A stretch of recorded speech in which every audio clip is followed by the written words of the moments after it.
Hello, everybody. Once again here, live from the Tully's on the Vestal Parkway. It's time for the Good Times with a Coach show. Brooks Hill, voice of the Black Bears, along with head coach Brant Sherwood, and along with some of the Black Bears players. We're going to be hearing from Black Bears forward and defenseman, little hybrid guy. We've seen him take some shifts, both up front and on the blue line this season. Jesse Anderson, also an assistant captain with the Black Bears, a little bit later on in the show tonight. Coach, another 6 points this weekend. Sounds like a broken record at this point, but it's 17 wins in a row. Kept the winning streak going since the last time we were here at Tully's. And Black Bears looking to make it 18, 19, and 20 this weekend, taking on a new team for the first time ever. Yeah, so it should be a little bit better competition, But Hudson Valley, they did a number on Blue Ridge this past weekend, so we'll see. We're kind of going into each game expecting to win, and it's not like a cocky mentality, but we got to go to work and get the job done. But we're very confident in our group right now, and we're looking for 9 points as we head down to Virginia.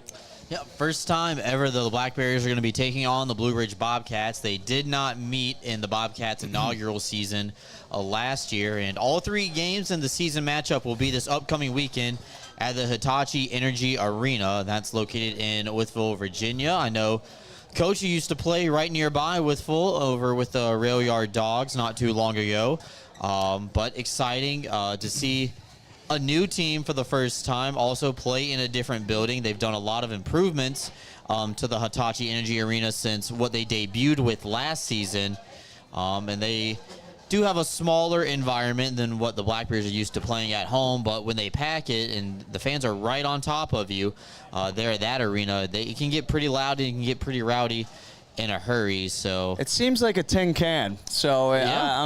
I'm expecting it to echo much like Danbury does. So yeah, it'll be exciting to see it get loud at the trucker stop. Yeah, it's an old rodeo barn that they covered up the dirt floor and put a sheet of ice on it. And I'm really excited. Anytime there are, some Southern cuisines nearby, I get really excited when the Black Bears head on the road. But are you talking about Cookout or Bojangles? No, I wouldn't. Some comfort food. I wouldn't name drop inside another restaurant, just not in the resume. But I'm looking forward to it. Also get to see my family coming up from North Carolina. So personally, and a little jealousy that I get to partake in that this weekend, all while watching and commentating the Black Bears taking on the Bobcats. All 3 games will be streamed live on YouTube. I'll be flying solo on the broadcast, so make sure to tune in at 7:30 Friday and Saturday, and then at 4:30 on a Sunday matinee. First time in over a month that the Black Bears are going to be on the road. We played the last 9 games at home after we got back from Mississippi. Little change of environment coming up for Binghamton, and how do you think the guys are going to respond, playing in somebody else's yard? Well, first of all, it was amazing to play at home. Was it 9 games in a row, 9. you said? And the attendance didn't dip. That was amazing. You would think you might get bored of the Black Bears winning all the time, but our fans don't. They show up and show out. So we're very pleased with playing at home this month. I do think the guys are a little excited to get on the road, get on the bus, play some cards, and just get away for a little bit, maybe catch a little bit warmer weather.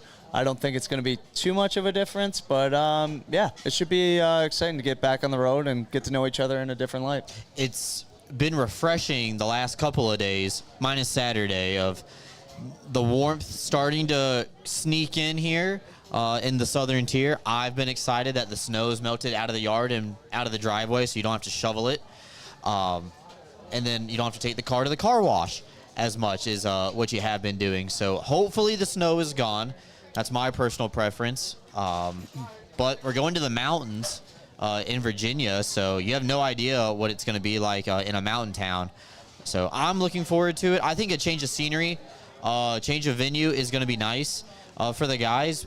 Not only, yes, you get to wear a different, set of uniforms, but you also get to embrace the role of, playing spoiler, being the villain.